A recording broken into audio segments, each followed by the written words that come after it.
بسم اللہ الرحمن الرحیم۔ السلام علیکم معزز طلباء کرام، آپ سب کیسے ہیں؟ آج ہم مؤطا امام محمد کے سبق نمبر 314 کو پڑھیں گے۔ آج کے ہمارے سبق کا عنوان ہے بے کرتے وقت بے میں عیب نہ ہونے کی ذمہ داری لینے کا بیان،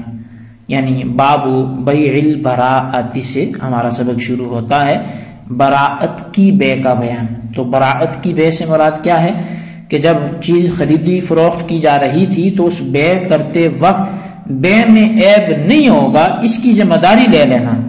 اس کے بیان میں آج کا ہمارا سبق ہے۔ اس حوالے سے امام محمد رحمۃ اللہ علیہ آپ حدیث پاک ذکر کرتے ہیں، فرماتے ہیں کہ اخبرنا مالک حدثنا یحیی بن سعید عن سالم بن عبد الله بن عمر انه باع غلاما له ب800 درهم بالبراءة، وقال الذي ابتاع العبد لعبد الله بن عمر بالعبد داء لم تسمه لي، فاختصما الى عثمان بن عفان فقال الرجل باعني عبدا وبه داء، فقال ابن عمر بعته بالبراءة، فقضى عثمان على ابن عمر أن يحلف بالله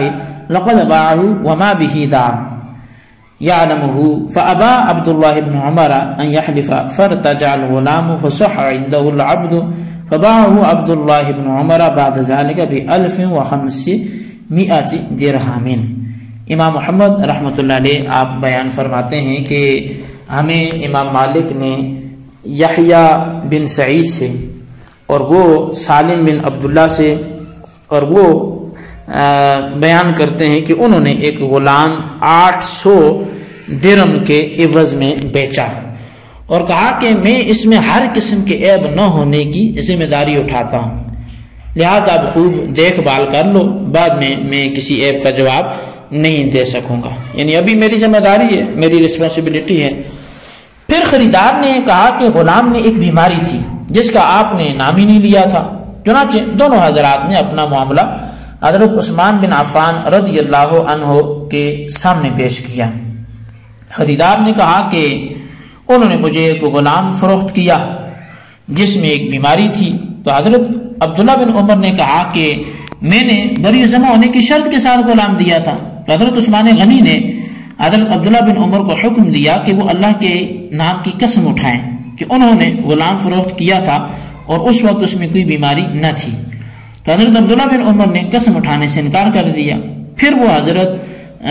عثمان غنی نے وہ غلام جو ہے، بلکہ حضرت عبداللہ بن عمر نے واپس خود لے لیا، اور کچھ دنوں بعد ان کے ہاں مذکورہ بیماری سے وہ بندہ تندرست ہو گیا، وہ غلام، اس میں اب وہ بیماری نہ رہی،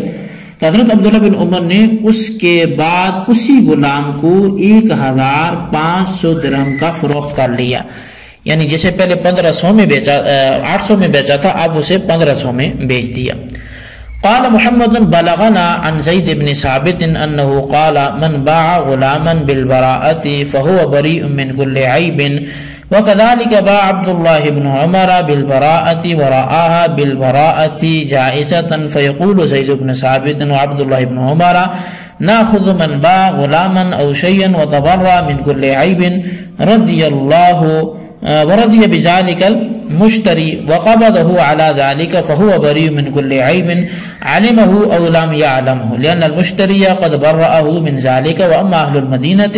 قالوا يبرأ البائع من كل عيب لم يعلمه، وأما ما علمه وكتمه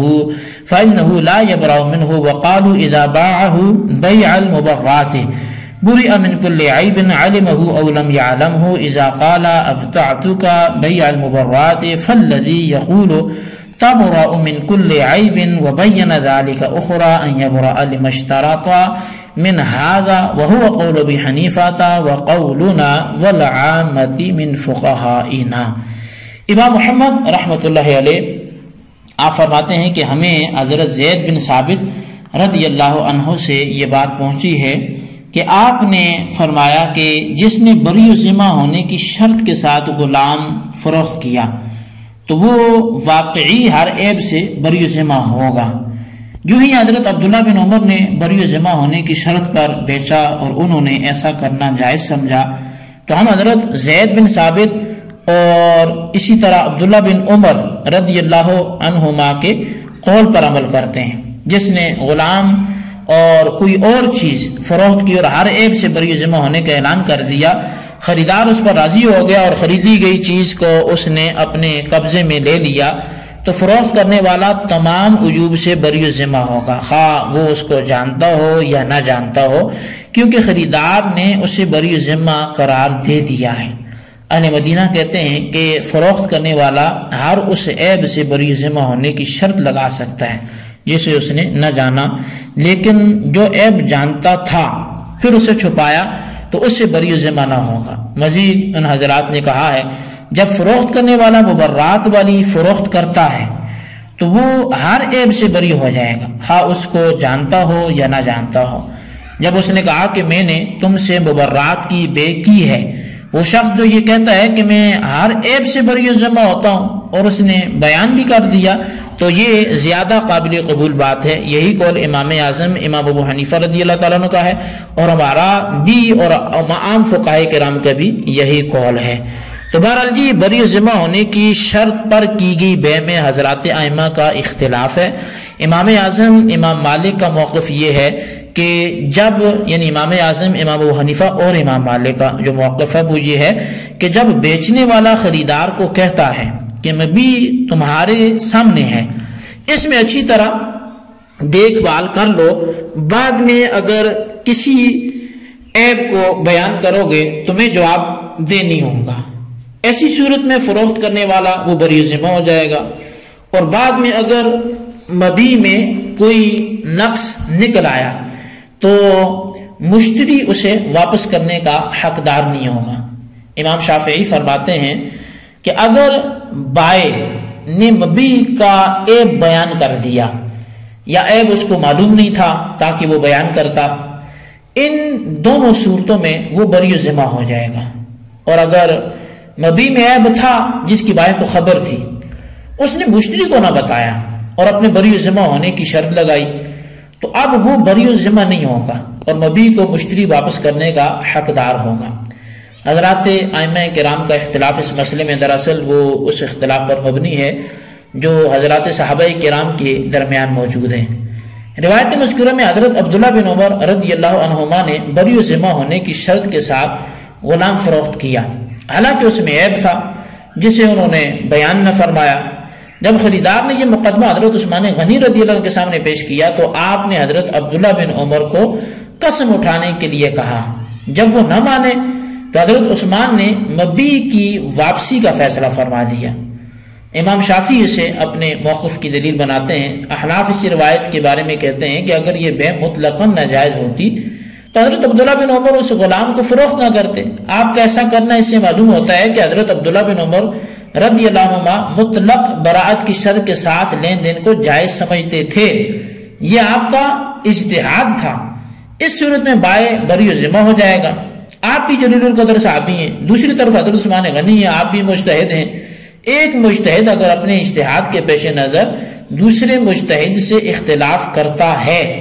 تو کوئی قابل اعتراض بات نہیں ہے۔ اور اس کے علاوہ حضرت عبداللہ بن عمر کے موقف سے حضرت زید بن ثابت بھی متفق ہیں، اور زید بن ثابت رضی اللہ عنہ بھی مجتہد صحابہ کرام میں سے ہیں۔ جب ان دو مجتہد صحابہ کرام کا ایک مسئلے پر اتفاق ہے تو امام اعظم امام ابو حنیفہ رضی اللہ تعالیٰ عنہ نے اس کو راجح قرار دیا، بلکہ اس کی تائید ایک حدیث صحیحہ سے بھی کی ہے جو صحاح ستہ میں موجود ہے کہ حضرت جابر رضی اللہ تعالیٰ عنہ کے والد فوت ہوئے تو انہوں نے وراثت میں ایک باغ بھی چھوڑا اور مقروض بھی تھے۔ حضرت جابر نے نبی علیہ السلام سے عرض کیا کہ قرض خواہوں کو آپ فرما دیں کہ میرے والد مرحوم کا باغ لے لیں اور بقیہ قرضہ جات معاف کر دیں، تو آپ صلی اللہ علیہ وسلم انہیں یہ کہا کہ انہوں نے اس کے قبول کرنے میں معذرت کی اور اپنا اپنا قرضہ لینے کا مطالبہ کیا۔ اس پر نبی علیہ السلام نے حضرت جابر کو فرمایا تم جا کر اس باغ کے پھل اتار کر علیحدہ علیحدہ رکھ دو۔ کھجوروں کے ڈھیروں میں سے ایک ڈھیر سے آپ نے قرض خواہوں کو کھجوریں دینا شروع کی۔ تمام قرض خواہ اپنے اپنے قرضے کے برابر وہ کھجوریں لے کے چلے گئے تو ابھی ڈھیر جو کا تو موجود تھا۔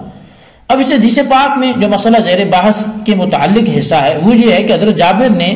قرض خواہوں کے قرضے کی مقدار ذکر نہ کی تھی. آپ صلی اللہ علیہ وسلم نے بھی اس کی تفصیل نہ دریافت فرمائی اور نہ پوچھا، اور قرض خواہوں کو بلوا کر باغ لے کر قرض معاف کرنے کا مشورہ دیا، جس سے معلوم یہ ہوا کہ مجہول براءت سے انسان بری ذمہ ہو جاتا ہے. لہٰذا امام اعظم امام ابو حنیفہ کے مسلک کی تائید اس حدیث سے بھی ہوتی ہے. حضرت زید بن ثابت رضی اللہ تعالیٰ عنہ کا قول مختلف کتب حدیث میں منقول ہے. چنانچہ مصنف ابن ابی شیبہ میں حضرت زید بن ثابت میں سے جناب حضرت عبداللہ بن عامر بن ربیہ وہ بیان کرتے ہیں کہ آپ ہر عیب سے بری ذمہ ہونے کی بے کو جائز قرار دیتے تھے. تو خلاصہ کلام یہ ہوا کہ مجہول براءت کی شرط پر بے جائز ہے. اسی کو صاحب جور النقی نے جو ہے وہ بیان کیا ہے. قدوری کی کتاب تجرید میں ہے کہ مسبیہ کی عیوب سے براءت اس بات کو مستلزم ہے کہ معقود علیہ کی صفت غیر معلوم ہو، اور اس سے جواز عقد کی ممانعت لازم نہیں آتی. جیسے کسی ڈھیر کی مقدار کا مجہول ہونا جواز عقد کو ممنوع نہیں کرتا، اور اس کی بنیاد ہمارا یہ اصول ہے کہ نامعلوم حقوق سے براءت ہمارے نزدیک جائز ہے. تو معزز طلباء کرام، حضرت زید بن ثابت رضی اللہ عنہ کے نزدیک مطلق براءت وہ مجہول براءت کی شرط کے ساتھ بے درست ہے، اور بائع اس شرط کے ساتھ بری ذمہ ہو جاتا ہے. اس کی تائید حضرت جابر رضی اللہ تعالیٰ عنہ کے واقعے والی حدیث بھی کرتی ہے، اور ایک اجماعی مسئلہ بھی وہ یہ کہ گندم وغیرہ کا ڈھیر جس کی مقدار معلوم نہ ہو اس کی بے جائز ہے. اس میں مفقود علیہ کی جہالت کے جو باوجود بے پر سب کا اتفاق ہے. تو اسی طرح مجہول جو براءت ہے اس براءت میں بھی جواز بے کو جو مجہول براءت ہے یہ بھی منع نہیں کرتی. آخر میں جو ہے وہ یہ بات بھی آپ کو ذہن نشین رکھنی چاہیے کہ جو مذہب حناف ہے وہ بالکل عقل و نقل کے مطابق ہے. امام اعظم کا قول جو ہے وہ کسی چیز کے مخالف نہیں ہے، یعنی نہ عقل کے نہ شرع کے، اس کی تائید موجود ہے. تو بہرحال اسی سبق کا آپ کے خلاصے کو ضرور تحریر کریں. اللہ تعالیٰ سے دعا کرتے ہیں جو ہم نے پڑھا سنوں سے یاد رکھنے کی توفیق نصیب فرمائے. آمین بجاہ نبی الامین صلی اللہ علیہ وسلم.